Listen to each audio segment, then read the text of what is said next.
Fact वही जो दिमाग में फिट हो जाए और कहानी वही जो हमेशा याद रहे। स्वागत है आपका ज्ञानी की दुनिया में, जहां हम मुश्किल सवालों को एक प्यारी सी कहानी में बदल देंगे। तो चलिए आज की कहानी शुरू करते हैं। क्या आपने कभी सोचा है कि सिर्फ बुद्धि से आप गौतम बुद्ध से रिलेटेड सारे फैक्ट याद कर सकते हैं? अगर नहीं तो ये वीडियो पूरा देखिए। और आज मैं चैलेंज करती हूँ, इस वीडियो को देखने के बाद अगर आप आंखें बंद करके भी एग्ज़ाम देंगे तो गौतम बुद्ध का एक भी सवाल गलत नहीं होगा। जुम्बा किया गया सीधी बुद्धि से, ये क्या है जानने के लिए वीडियो के एंड तक बने रहिए। देखिए, हम बात कर रहे हैं गौतम बुद्ध की, तो हमारा कीवर्ड क्या है? बुद्धि। अब जो भी फैक्ट आएगा हम उसे इसी कीवर्ड से जोड़ेंगे। बौद्ध धर्म के संस्थापक गौतम बुद्ध थे, तो इन्हें एशिया का पुंज कहा जाता है। अब ये क्वेश्चन बहुत बार एग्जाम में आता है। अब क्या मुश्किल है, इसे याद कैसे करेंगे? तो कीवर्ड हमारा क्या था, जल्दी बताइए? बुद्धि।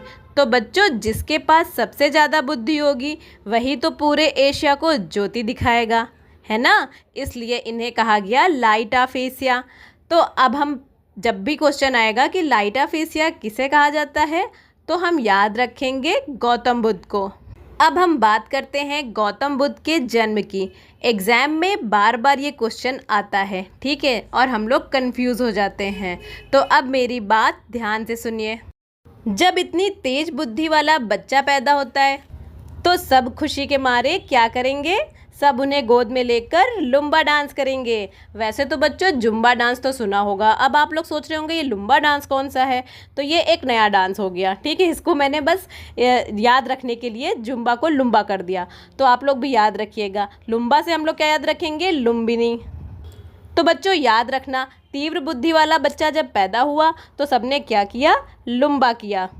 अब भाई इधर तो खुशियां मनाई जा रही थी, लुम्बा चल रहा था, तभी वहाँ पर कॉमेडियन कपिल शर्मा जी आ जाते हैं। कपिल शर्मा तो सब लोग जानते होंगे, अरे वही भाई जो हम लोगों को बहुत हंसाते हैं, है ना? तो कपिल जी आते हैं एक वस्तु लेके, तो कपिल आए वस्तु लेके, तो इससे हम लोग कपिल वस्तु याद रखेंगे।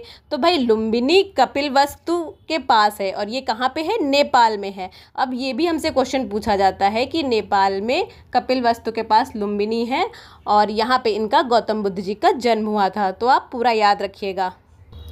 तो दोस्तों अब आते हैं सबसे बड़ी मुश्किल पर, इनके जन्म का ईयर कैसे याद रखेंगे? लोग 563 बीसी को रट रट कर थक जाते हैं, पर हम ज्ञानी की दुनिया में कुछ अलग ही दिमाग लगाएंगे। अब बच्चों आपको 5 का पहाड़ा तो आता ही होगा, है ना? जिसे इंग्लिश में आता है वो इंग्लिश में याद रखेगा, जिसे हिंदी में आता है उसे हिंदी में याद रखेगा। देखिए 5 छक्का होता है 30, 5 6 30। तो बच्चों 5 6 30, 5 6 और 30 यहाँ पे याद रखिएगा। इनके जन्म का जो डिजिट है वो 3 है, ठीक है। तो ये याद रखिएगा सबसे पहले, क्योंकि 30 आता है उसमें हम लोग 0 नहीं लेंगे, 563 लेंगे। तो बस सिंपल 563 563, ठीक है। 5 6 30, 0 हटा दो, क्या बचा हमारे पास? 563। तो 563 से याद रखिएगा इनका जन्म 563 ईसा पूर्व हुआ था, है ना? सिंपल। चलिए अब इनके माता पिता का भी नाम याद कर लेते हैं, ये भी एग्जाम में बहुत बार पूछा जाता है। देखिए पिता का नाम शुद्धोधन था। अब भाई जिनका बेटा इतना बुद्धिमान होगा उनके पिता की बुद्धि कैसी होगी? तो एकदम शुद्ध बुद्धि, है ना? शुद्ध बुद्धि वाले शुद्धोधन। और इनकी माता का नाम महामाया। तो बच्चों याद रखेंगे, बुद्धि की माया, बुद्धि की माया। तो बन गया बुद्धि की, गौतम बुद्ध की महामाया, ठीक है। महामाया माता का नाम था। अब बात करते हैं इनके बचपन के नाम की। बहुत से बच्चे कंफ्यूज हो जाते हैं, पर हमारी ट्रिक क्या है? बुद्धि। कीवर्ड क्या था? बुद्धि। तो उसी से, बुद्धि से ही हम सब याद रखेंगे। अब ये शुरू से ही सीधी बुद्धि वाले थे, एकदम सरल और सीधी बुद्धि के थे, तो सीधी बुद्धि बन गया सिद्धार्थ। तो बच्चों जिनके पास सीधी बुद्धि हो वही तो सिद्धार्थ कहलाएगा। तो बेटे की बुद्धि सीधी और पिता की बुद्धि शुद्ध। तो दोस्तों है ना मज़ेदार? बाप और बेटे का नाम एक ही बुद्धि से याद हो गया। अब इनका पालन पोषण किसने किया था, एग्जाम में ये भी क्वेश्चन पूछा जाता है।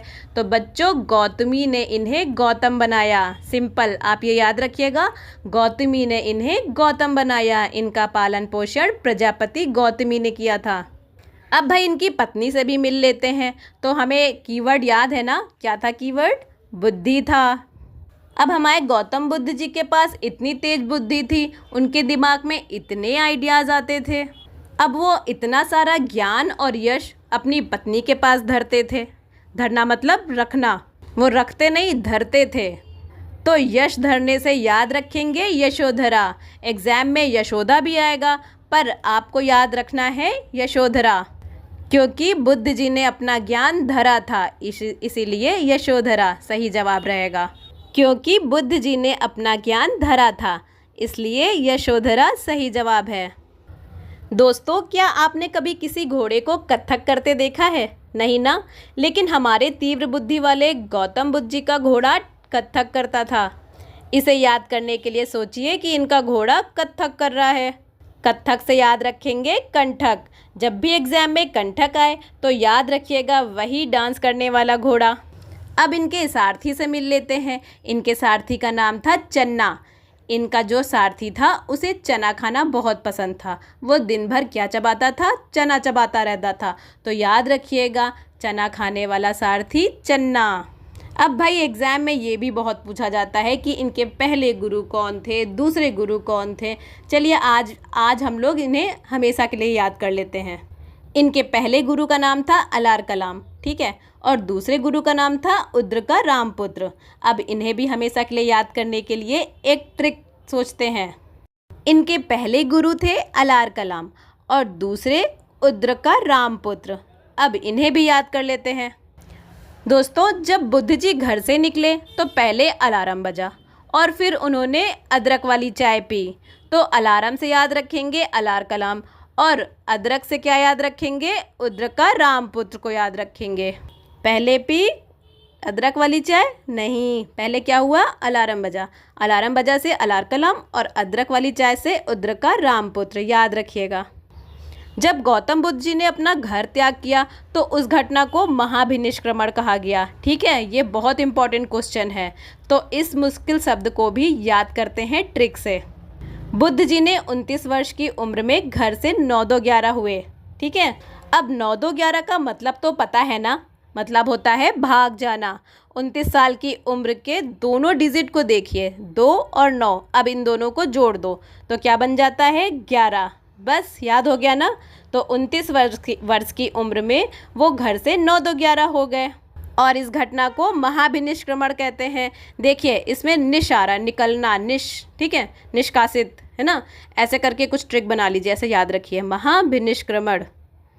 अब भाई घर त्याग कर दिया तो रास्ते में उन्हें एक लड़की मिली जो एक पालकी से उतरी। तो पालकी से याद रखेंगे भाषा इनकी पाली थी, ठीक है। इनकी भाषा क्या थी, पाली थी। उस लड़की का नाम था निरंजना। तो निरंजना से याद रखेंगे उन्हें ज्ञान निरंजना नदी के तट पर मिला। वो लड़की उन्हें पीपल के पेड़ के नीचे ले गई और कहा, यहाँ बैठो, इससे बुद्धि तेज होती है। बस वहीं उन्हें ज्ञान मिल गया। इसी पीपल के पेड़ को हम लोग कहते हैं बोधि वृक्ष।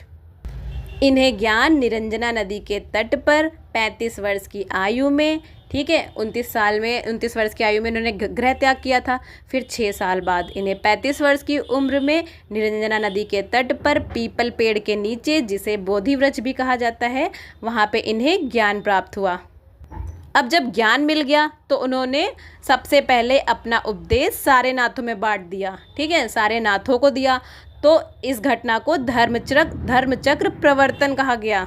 सारे नाथों से हम लोग याद रखेंगे सारनाथ। तो पहला उपदेश दिया सारनाथ में। अब जब ज्ञान मिल गया तो धर्मचक्र प्रवर्तन हो गया, है ना। तो इस घटना को धर्मचक्र प्रवर्तन कहा गया। इन्होंने सबसे ज़्यादा उपदेश श्रावस्ती में दिए। तो बच्चों, जिनके पास ज्ञान ज़्यादा होता है लोग उन्हीं का श्रवण करते हैं, ठीक है। तो श्रवण हो गया श्रावस्ती। श्रवण से हम लोग श्रावस्ती याद रखेंगे। अब देखते हैं बुद्ध जी के त्रिरत्न, ठीक है। वो क्या थे, तो बुद्ध, धम्म और संघ। तो इसे याद रखने के लिए हम लोग सिंपल सा BDS याद रखेंगे। अब जिसकी बुद्धि तेज होगी वही तो BDS कर पाएगा, है ना। तो BDS बन गया बुद्ध, धम्म, संघ। तो याद रखिएगा बच्चों, ये मोस्ट इंपॉर्टेंट क्वेश्चन है, ये बार बार हमसे पूछा जाता है। चलिए अब याद कर लेते हैं बौद्ध धर्म के तीनों पिटक। तो इन्हें त्रिपिटक कहा जाता है। तो अब ध्यान से सुनिए, बौद्ध धर्म के 3 पिटक हैं। पहला है सुत्त पिटक, विनय पिटक, अभिधम्म पिटक। तो देखिए, सुत्त पिटक में उपदेश हैं, ठीक है, इसमें उपदेश संग्रहित हैं। और विनय पिटक में संघ के अनुशासन और नियम हैं। और अभिधम्म पिटक में बौद्ध धर्म की दार्शनिक विवेचना है। चलिए अब इन्हें भी अच्छे से याद कर लेते हैं। देखिए, सुत्त पिटक, जैसे ही आप देखें सुत्त पिटक का नाम, आप सुत्त को शुद्ध से कोरिलेट करिए, ठीक है। शुद्ध उपदेश, उपदेश कैसे? शुद्ध। तो शुद्ध उपदेश, सुत्त पिटक में उपदेश संग्रहित हैं, ठीक है। फिर नेक्स्ट है विनय पिटक। तो विनय भैया हमारे बड़े अनुशासित हैं, ठीक है। विनय भैया हमारे कैसे हैं? बहुत अनुशासित हैं। याद रखिएगा, विनय पिटक का संबंध संघ के अनुशासन और नियम से है। देखिए, अभिधम्म पिटक, इसमें धम्म, तो धम्म से तुरंत याद आना चाहिए कि धम्म से आवाज़ आई। तो इसे कैसे याद रखेंगे? जब गहरी बातें हुई तो धम्म से आवाज़ आई, है ना। जब गहरी बातें, सीरियस बातें चल रही थी तो एक धम्म से आवाज़ आई। तो याद रखिएगा कि अभिधम्म पिटक में बौद्ध धर्म के दार्शनिक विवेचना है।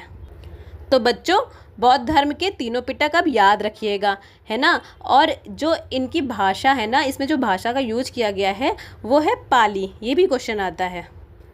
चलिए बच्चों, अब बारी है बौद्ध संगीतियों की। ये टॉपिक एग्ज़ाम के लिए बहुत इंपॉर्टेंट है, यहाँ से क्वेश्चन बार बार पूछे जाते हैं। सबसे पहले जान लीजिए कुल कितनी बौद्ध संगीतियाँ हुई थी। तो कुल थी 4 बौद्ध संगीतियाँ, ठीक है। पहली राजगृह, दूसरी वैशाली में हुई थी, तीसरी पाटलिपुत्र में हुई थी और चौथी कश्मीर में हुई थी। तो देखिए, राजगृह में जब हुई थी तो वहाँ के अध्यक्ष कौन थे? अजातशत्रु। और वैशाली में तो कालाशोक थे वहाँ के, और पाटलिपुत्र में तो वहाँ के अध्यक्ष थे अशोक, और कश्मीर में तो वहाँ के कनिष्क थे।